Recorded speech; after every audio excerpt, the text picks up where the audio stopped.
बिस्मिल्लाहिर्रहमानिर्रहीम अस्सलाम वालेकुम। Welcome back to my channel.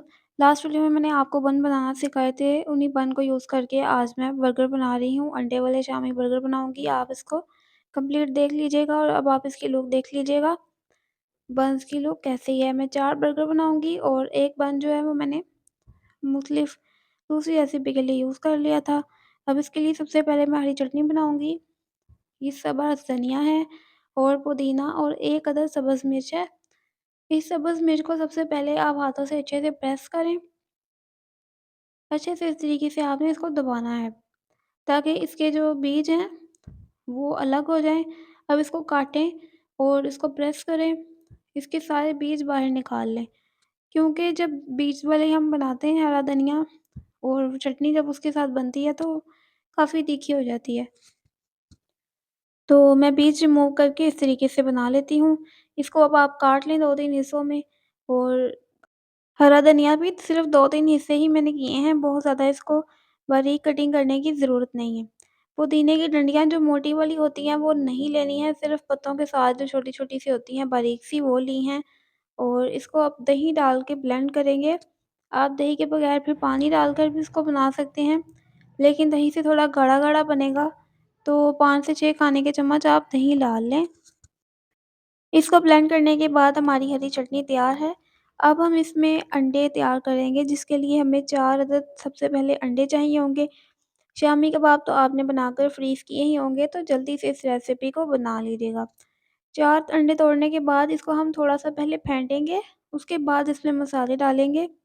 अगर फेंटने से पहले मसाले डालते हैं तो बाद में मसाले बहुत मुश्किल से मिक्स होते हैं, तो 1/4 टीस्पून 1 चौथाई चाय का चम्मच नमक, 1/4 टीस्पून ही भर के चाट मसाला, 1/4 टीस्पून भर के ही काली मिर्च का पाउडर और इतनी ही लाल मिर्च शामिल करेंगे। दोबारा से इसको अच्छे से फेंट लें ताकि मसाले मिक्स हो जाएँ और इसी के अंदर हम सबसे पहले शामी फ्राई कर लेंगे और उसके बाद फिर हम अंडा बर्गर के लिए तैयार करेंगे। तो बड़े साइज़ के मैंने शामी कबाब बनाए हैं ताकि बन में बर्गर में बहुत अच्छा-सा टेस्ट आए। तो शामी कबाब पहले मैंने फ्राई कर लिए 4 अदद बंस से, तो 4 ही मैंने फ्राई किए हैं। उसके बाद अंडे को मैंने आधा-आधा करके 2 हिस्सों में बनाया है।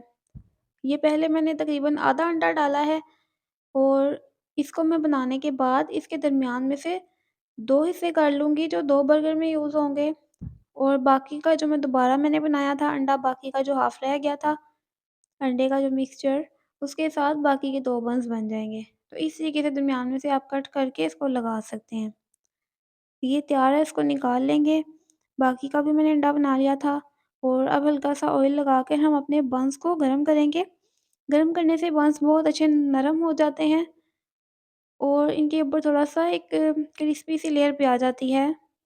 थोड़ा-सा गोल्डन करेंगे और इस तरीके से गरम करने के बाद हमें दोनों साइड से इसको करना होगा। अब हम अपने बन्स को फाइनल बर्गर्स को तैयार करेंगे। बन्स मैंने सारे तैयार कर लिए हैं। मैं सिर्फ़ एक आपको करके दिखा रही हूँ। सबसे पहले मैंने हरी चटनी लगाई है, गाढ़ी-गाढ़ी होनी चाहिए। इसीलिए मैंने इसमें दही का इस्तेमाल किया है। पानी का इस्तेमाल करें तो वो ज़्यादा पतली हो जाती है या आप इसको कूट कर बना सकते हैं। और शामी कबाब इस तरीके से बस फैला कर लगा दिया। शामी कबाब के ऊपर हम लगाएँगे अंडा। अंडे को इस तरीके से अगर बड़े साइज़ का इस तरीके से अंडा हो तो आप इसको लगा के बंद गोभी रख लें और बाकी का जो अंडा नीचे होगा इसको हम फ़ोल्ड कर देंगे ताकि ये बाहर बहुत ज़्यादा नहीं निकले। इसके ऊपर हम चाट मसाला स्प्रिंकल करेंगे अपनी पसंद के मुताबिक जितना आप डालना चाह रहे हैं आप डाल लें। चाट मसाले के ऊपर मेयोनीज़ लगा दें। मेयोनीज़ के ऊपर आप खीरे या उसके अलावा जो सलाद आप पसंद करते हैं वो सलाद लगाकर आप लास्ट पे जो हमारा कवर है बन का इसके ऊपर मैं केचअप लगा रही हूँ और मज़े की बात ये है कि ये केचअप आपको बिल्कुल मार्केट जैसा लग रहा होगा, लेकिन ये होममेड केचअप है और उससे भी मज़े की बात ये है कि मैं ये शेयर कर चुकी हूँ, इस वीडियो के एंड पे वीडियो डाल दूँगी। अगर आप देखना चाहें तो घर में केचअप बनाया करें। मार्केट का केचअप बहुत लो क्वालिटी होता है। इसको सर्व कर लें। अब तमाम इसी तरीके से मैं बना लूँगी। रेसिपी पसंद आए लाइक शेयर करें, चैनल को सब्सक्राइब कर लें। नेक्स्ट रेसिपी तक के लिए अल्लाह हाफ़िज़।